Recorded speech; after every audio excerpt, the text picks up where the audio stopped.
Hello there and welcome back. So I remodeled all the studio in the last few days, actually in the last few weeks. It was a heavy process and I wanted to create a better layout for my production, and I'm pretty happy where I am now.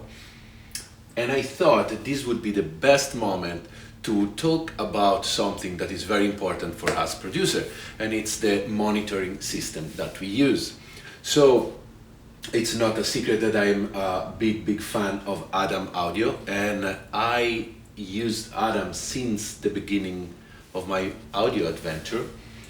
And today I will talk a little about the S2v and how I am gonna tune them with the SoundID reference from Sonarworks. Thanks both to Adam that sent me this amazing speakers, monitor, and to Sonarworks that sent me this tool.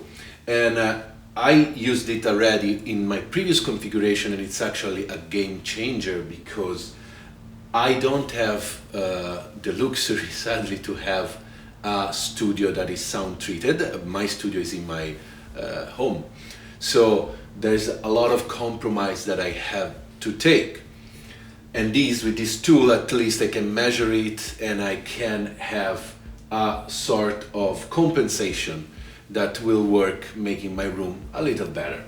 So before going on, as usual, you can support my channel by just subscribing or becoming a Patreon, or buy from the affiliate link down below.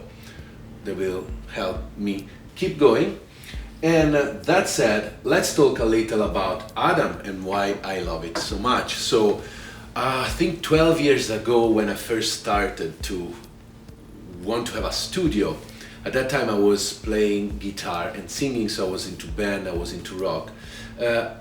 I decided to finally buy a good speaker, a good monitor, and I didn't have a lot of knowledge at that moment. I was living in Rome, and I went to this shop called Funky Junk there, and they had a lot of stuff. I had my mind set up on something just because it was looking cool. I never heard about Adam at that moment, but they had the A7X with those amazing sort of carbon made speaker. They were looking neat and they were cool. So they let me try, and we did a lot of tests with other speakers that they had, and I decided to go with them. So that the A7X was my first real good monitoring system.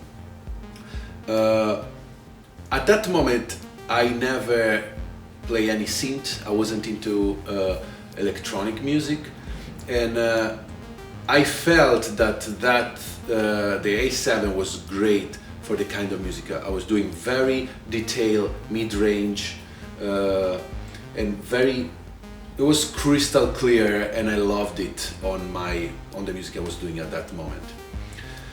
Fast forward, I used them for a long time, then I moved to New York. I was working in photography at that time, so I couldn't bring them here.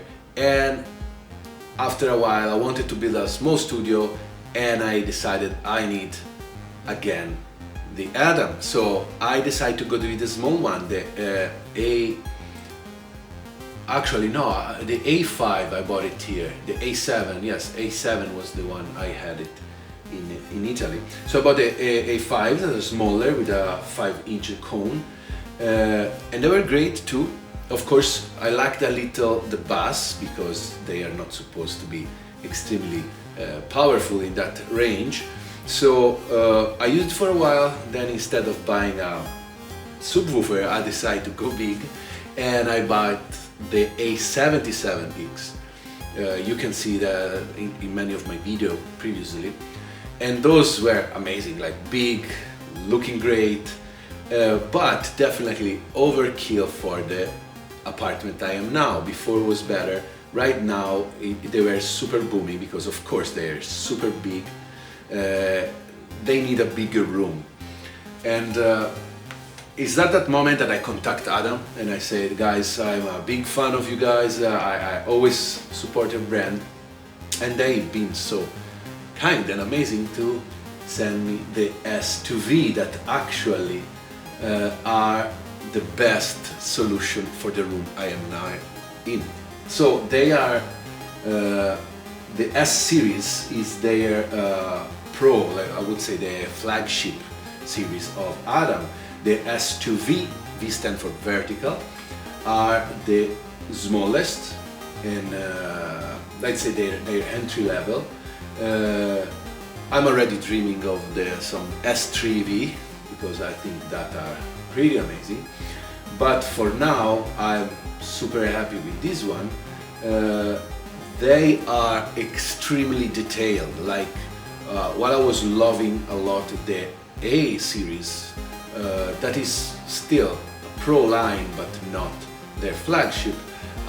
Once I start trying these and do some A and B tests, I realized how with this one I can, especially in the mid-range, feel everything even better. Adam is well known for their ribbon tweeter and their crispness, and I love that. So with this one I have a better stereo field, and I'm really enjoying it. Of course, it's impossible for me to demo this. It's a speaker, and it's these work in a certain environment that will change. So these are all my opinion. I feel that monitoring system, it's very personal. It's your way to translate what you're doing with music and make it physical. So it's gonna hit your ears. And of course, once you send your stuff mastering some and people will listen in different speaker, there's gonna be a certain difference. So to me, as we like to say, your speaker need to be as truthful as they can, not adding beautiful frequency on the bass or on the mid-range or whatever. They need to be real, and then you need to get used to them. I'm used to the Adam Brown's brand, so I know what's gonna come out of it. And yeah, it's like I never thought to change so far. I really am happy with that. So if I have to give you an advice on what to purchase, it's hard for me to say go with this brand or go with this particular monitor. First, if your room is small as mine and it's not treated, I would go with not more than a 7 or 8 inch woofer.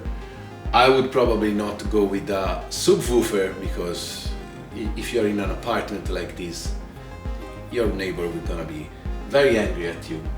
So you need to have the best balance possible situation, and I find that the A7X or the S2v are the best compromise so far.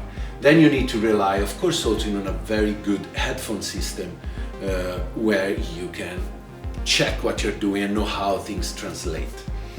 So the more you can test with your ear, go in a shop and have the chance to listen to that, or even like a lot of people do right now, just order them, try them for a week, and then maybe send back if you don't like it, and have a chance to, you know, learn what the brand stands for.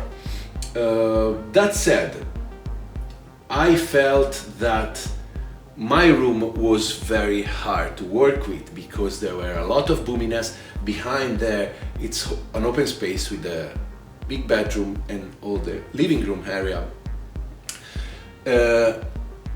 Before, the monitor was in this side, kinda better because I had two walls at the same distance.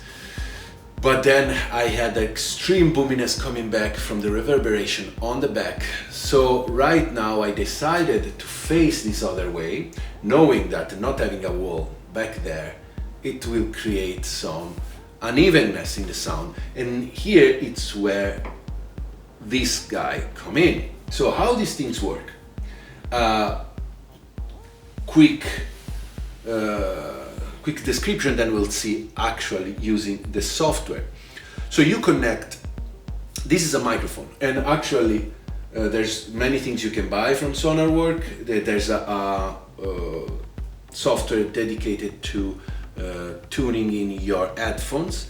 This one works, that send me works both for headphones and the speaker. So you connect with a cable. It says this is a normal, is a specific microphone, but it's a microphone, and you connect it to your sound card, and then through their software you will have to just point this in many different places of your room. It will calculate and it will listen to what happened using certain kind of tones, and I will put a fast motion video so you can see the entire process. I think it takes around 20 minutes. And then it will create a specific, how would you call it? A specific profile, a specific profile here that can be used on the output of your system. So whatever you're listening, you will have this profile that will compensate the issue, or you can use it as a plugin in your DAW.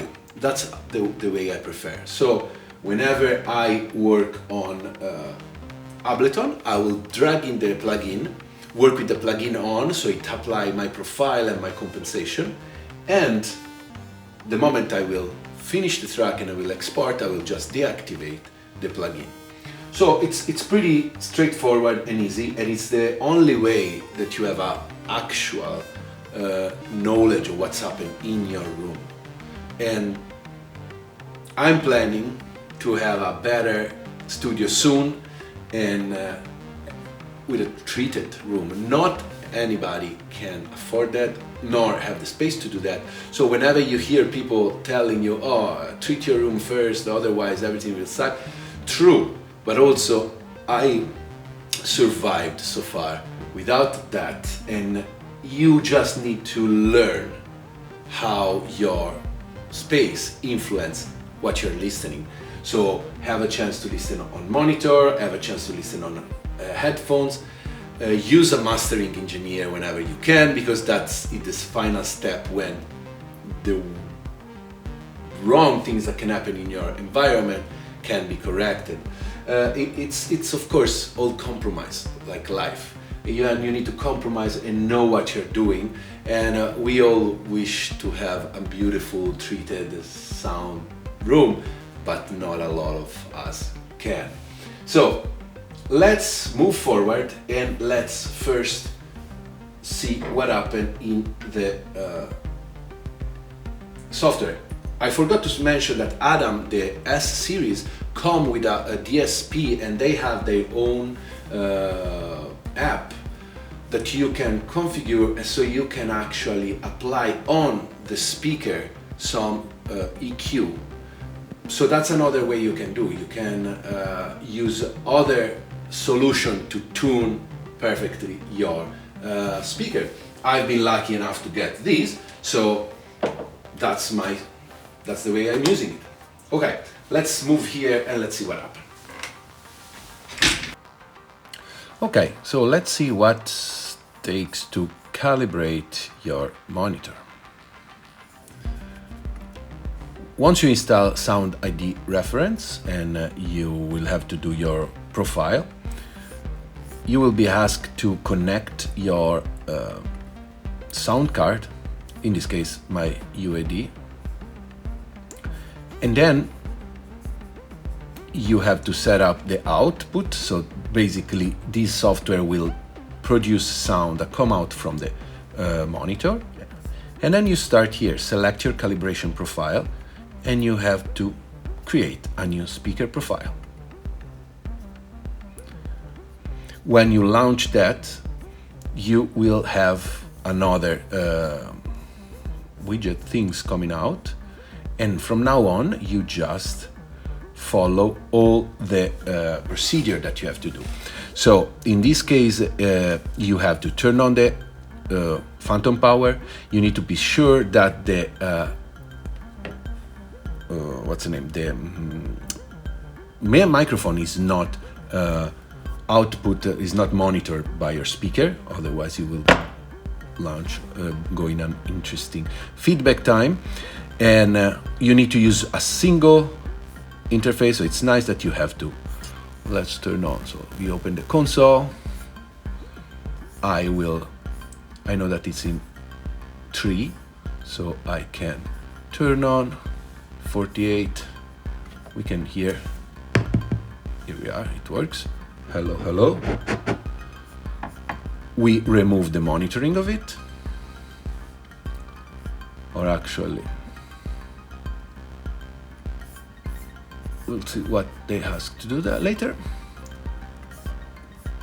Then a single audio interface is used, and now you have to put also the sample rate of 44. So let's put it, because I know that it's 48, so let's go 44. Here we are. So now we are ready to go. It will take 20 minutes, so you do next. You have an ID. Each microphone is tested at the facility, so I have a personal ID here. So for each microphone, you have a different one, so I'll put mine.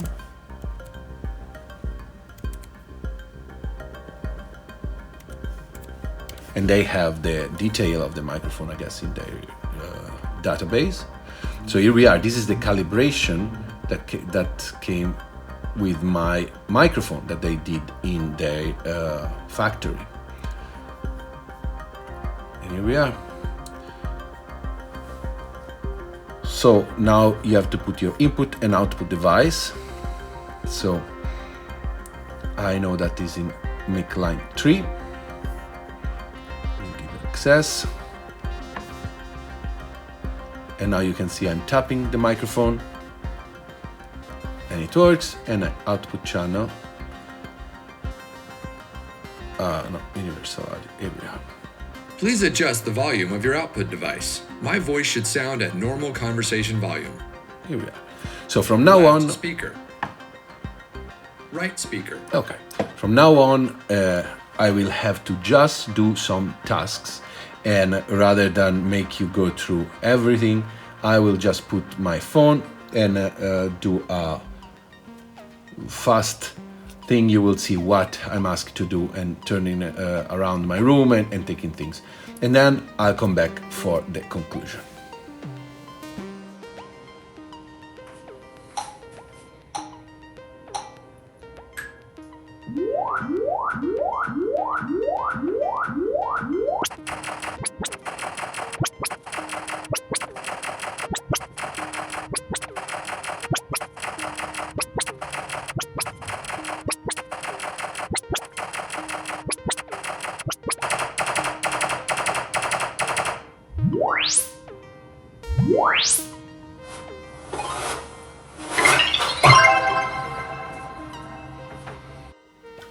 Alright, so as you see, I had to move around, and basically what you see, I didn't want to put the phone here because it can change the measurement because it's in the front. So what you see is this situation here where you have the two screens, two monitors, and it will show points where you have to move with your microphone, and basically sending the signal. It will be able to, by latency of the signal, to know exactly where are you with the microphone. So it's pretty funny. You go around, you take it's 30 measurement. It took 12 minutes. So it's a 20-minute process from start to finish. And now it says measuring complete. Let's see, show result. I didn't see it yet. So this is my response curve. Basically, what it says is just like, this is my speaker in this particular environment, how they perform. There's also the different, you can see between the left and the right, because it's not a perfect room, it's not treated. So to be perfect for a natural studio sound, the curve should be flat. So what it's gonna do, first let's name this and we call Oora. We save and finish. Now this profile has been saved, and what's going to happen is that you will have a plugin, or you can use the software to apply an EQ curve that will flatten that response. So if you launch this, let's close that.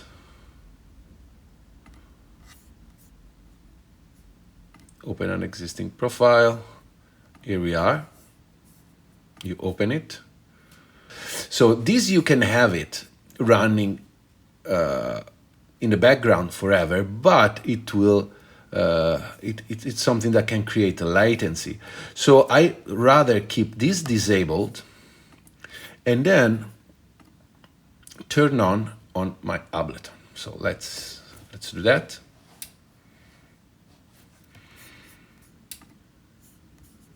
So let's just put something going on. Okay, and in master, you will find a plugin, Sonarworks SoundID, and here we are. You place it there. Okay, it tells you, of course, to put the last on your master track. You have to bypass when you render, but it will tell you if you render with that on, something come up and say, hey, you are having this on, because of course it's applying a compensation curve that it is only related to your room and your speaker. So you don't want to use that. You want to mix with that because basically it will flatten out all the issues you have in your room. Right now, the sound ID is there.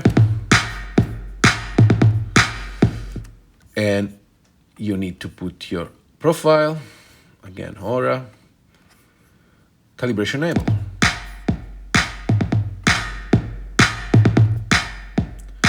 And yeah, it's crazy how all the boominess go away, and that could have created a lot of issue because it's my room that actually had a lot of boominess, and maybe I would have mixed in a wrong way. So let's jump to the conclusion.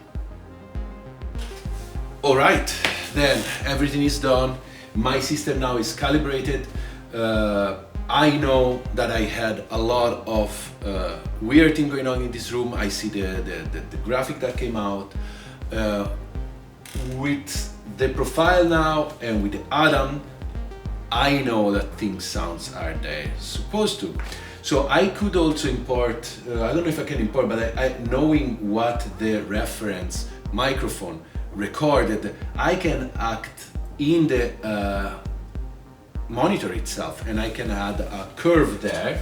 That could be also a smart idea because I will not have to use plugin and add in delay, latency if I use the full system correction. There's a way, of course, for this monitor. There's a lot of other monitors have DSP in them, so you can add a curve profile to make them sounds perfect for the room.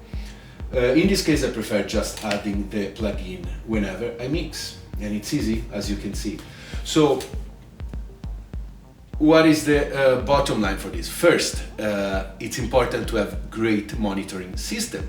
Some monitoring system that you know and that you like to mix with. It's not just about, like back in the day, people say, just buy the Yamaha NS10 that sounds ugly, so it's something sounds great here, it will sound great everywhere. No, you need to also enjoy what you're doing. So find a brand, find a speaker that speaks to you, that you like, and that it sounds nice, but truthful, doesn't have too much bass or things that makes you feel too much happy. So for me, it's Adam. For me, it's this brand. After that, you need to learn what are you compromising in your room. If there's too much bass reflection, if your high-end go lost somewhere. So I feel that rather than go, trying to figure it out with your brain, it's better to invest once in your lifetime in one tool like this that you can use forever for any other, forever, as long as Sonarworks will be there, hopefully forever. And with this you will perfectly know what's happened. And yeah, it's fun to deal with synth and things, but if your monitoring system, and with that I mean not only the speakers but how your room react to that, is weird or you don't know it, then your sounds will always be compromised and your mix will be always compromised. And then yes, you will have to rely on a great mastering engineer that will correct all the problems. While I like to do some mastering for myself too, so I know that in this way I'll be as close as possible, fine and truthful to what I'm mixing in the box. Okay, so this was a long too. It's not it's more of a technical talk. It's not super fun, but it's something that actually I had fun running around with my microphone, but it's something that it's really, really important. And I hope this gives you some hints on how I work and maybe gives you some idea too. Well, thanks for watching. I'll see you next week and have a great weekend. Ciao.